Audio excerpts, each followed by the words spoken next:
जिस पाठशाला में ये राजनीति की है उसी पाठशाला के नेता हम लोग भी है और इनका कुल कर्म जानते हैं। चुनाव आएगा तो सारा प्रॉपर्टी इनका खोल देगा आदमी। और ऐसा है कि विधायक जी, मैं आपको चेतावनी देता हूं कि मर्यादा में रहिएगा तो हम भी मर्यादा में रहेंगे, और अगर सीमा का उल्लंघन कीजिएगा तो हम भी सीमा का उल्लंघन करने के लिए मजबूर हो जाएंगे। आप भी जिस भाषा का पीएचडी किए हैं, हम लोग भी उसी भाषा में पीएचडी किए हुए हैं, तो कहीं भी कमजोर जवाब नहीं मिलेगा। ईट का जवाब पत्थर से मिलेगा। माननीय विधायक, अपनी भाषा पर कंट्रोल रखिए।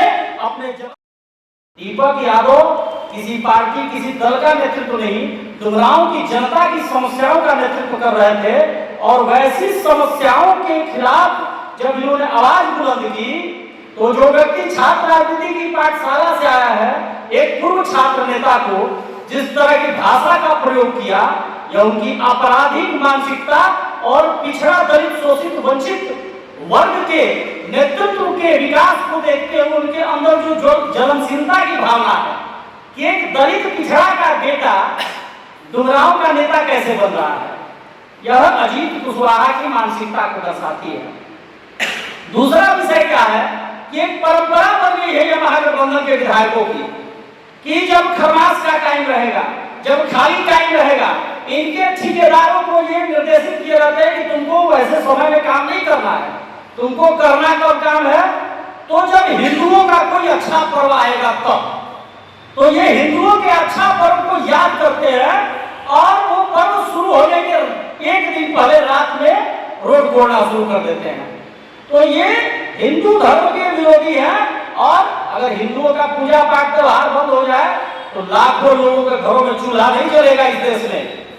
तो इस देश के घरों में, डुमरांव के घरों में कई घरों का चूल्हा बंद करने की योजना यहाँ के आपराधिक मानसिकता के विधायक, माले के विधायक, जिनकी मानसिकता इस बिहार में नरसंहार की गई है, जिसने इस बिहार में सेनानी और लक्ष्मण उपाध्याय जैसा नरसंहार किया है, ऐसे मानसिकता के लोगों को जो 1990 का दौर लाना चाहते हैं, वैसा ही व्यक्ति एक पिछड़ा के बेटा को लुचा लफंगा जैसे असंसदीय शब्द और संवैधानिक पद पर बैठा हुआ व्यक्ति इस तरह का असंवैधानिक जिस तरह का पद संवैधानिक पद पर बैठा और असंसदीय भाषा का प्रयोग करता है, यह बड़ा ही दुर्भाग्यपूर्ण है।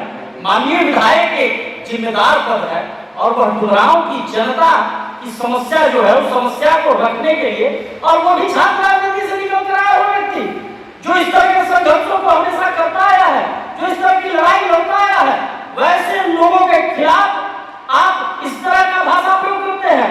आपके खिलाफ अगर कोई खिलाफत करता है तो उसके खिलाफ आपको अगर कुछ करना है तो आपकी भाषा तो कम से कम मर्यादित होनी चाहिए।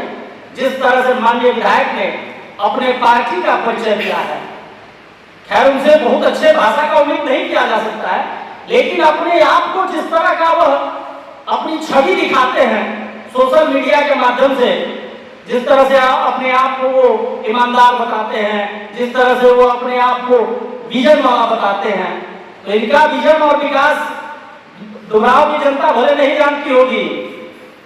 जिस पाठशाला में ये राजनीति की है उसी पाठशाला के नेता हम लोग भी है और इनका कुल कर्म जानते हैं। चुनाव आएगा तो सारा प्रॉपर्टी इनका खोल देगा आदमी।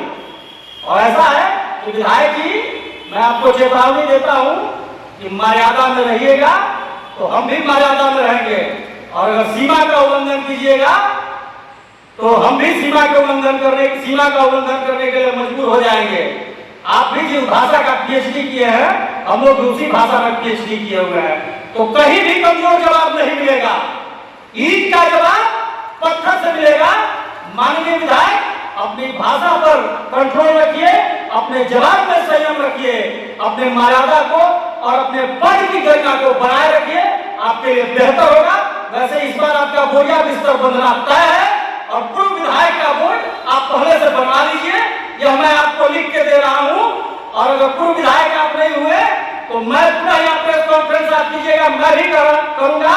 और मैं आज बता रहा हूं कि डुमरांव की जनता इनका बोरिया बिस्तर समेट चुकी है और यह माननीय पूर्व विधायक होने जा रहे हैं। इसलिए जब दिया बंद होने को होता है, फड़फड़ाता है, दिए, विधायक फड़फड़ा रहे और कोई विषय नहीं है। धन्यवाद।